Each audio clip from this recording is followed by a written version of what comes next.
اگر کسی مجبوری کی وجہ سے ویڈیو کال پر نکاح کیا جائے تو جائز ہے، بالکل جائز ہے، اگر غرر نہ ہو۔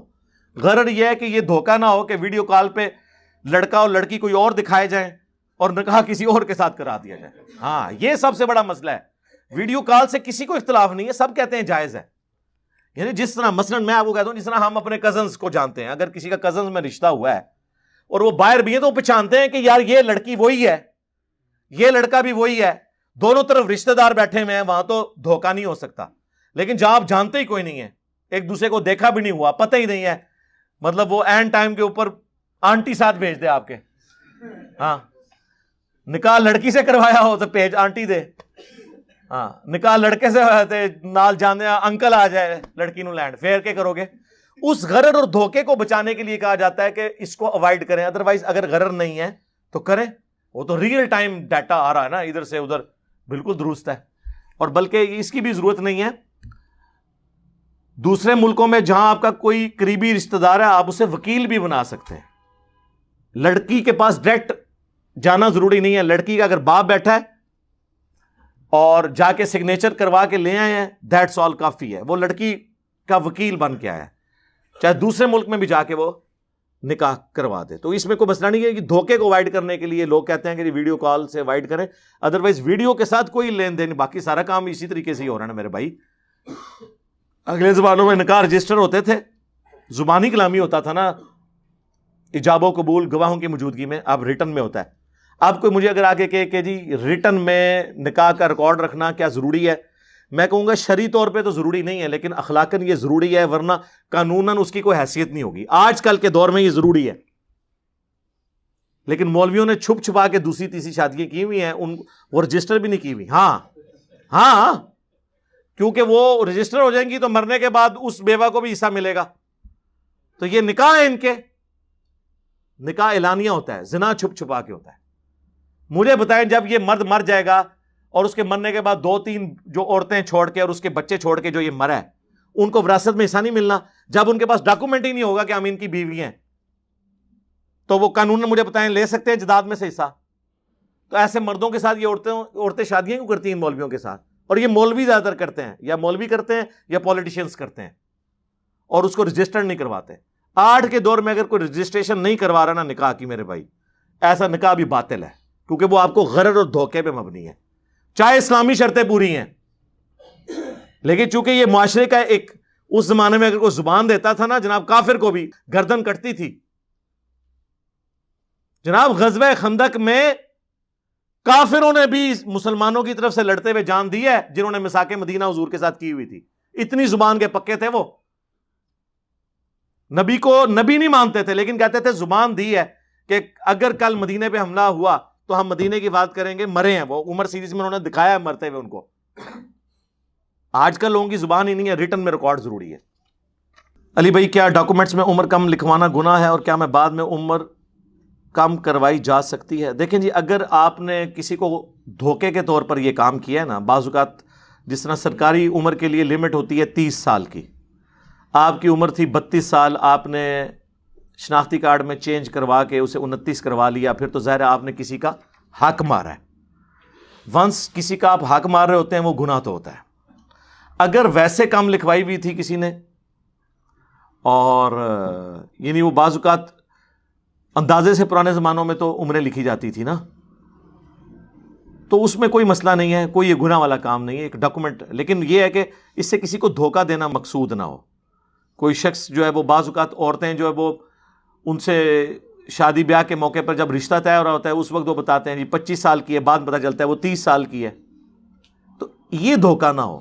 اور اگر ایسا ہو گیا ڈاکومنٹس کے اندر تو آپ رشتے کے موقع پر یا نوکری کے موقع پر جس کے پاس آپ گئے ہیں اس کے سامنے یہ چیز ہائی لائٹ کرتے ہیں،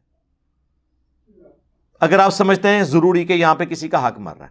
لیکن آپ کی عمر تھی 29، آپ نے لکھائی 27، اور حد عمر تھی 30 سال نوکری کے لیے، تو آپ 30 کے اندر اندر ہی ہیں، تو آپ کسی کو بتانے کی بھی ضرورت نہیں ہے۔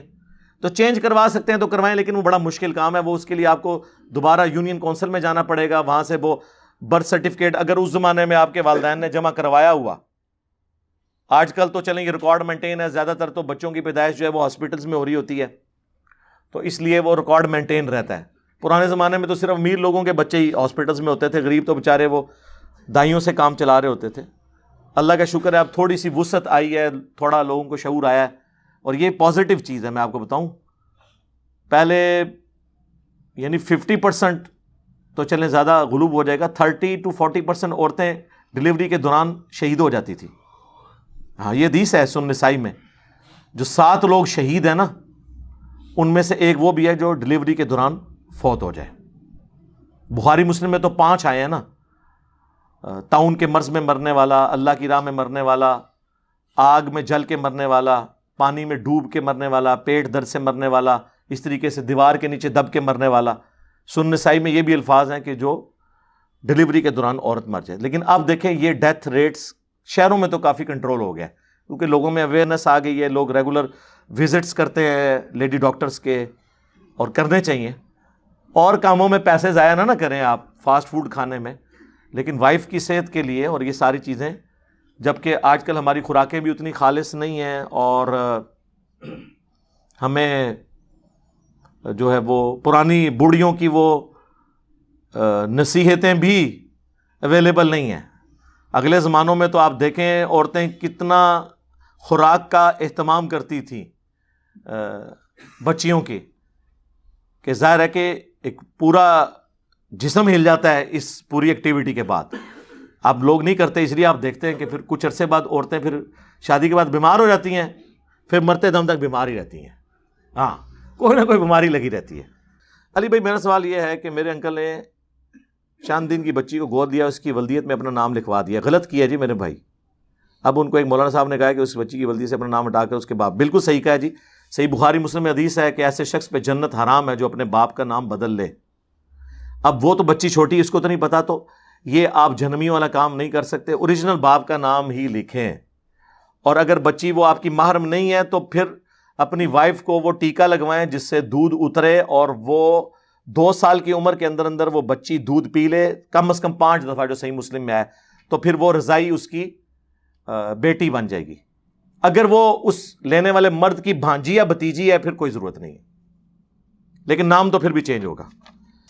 سوال یہ ہے کہ رشوت لینے والا اور دینے والا دونوں جہنم کی آگ میں ہیں، مگر پاکستان میں اکثر جگہوں پر اپنا جائز کام، اس پہ میں کئی دفعہ بول چکا ہوں، جائز کام کے لیے آپ رشوت دے سکتے ہیں اگر وہ آپ کی بنیادی ضرورت ہے.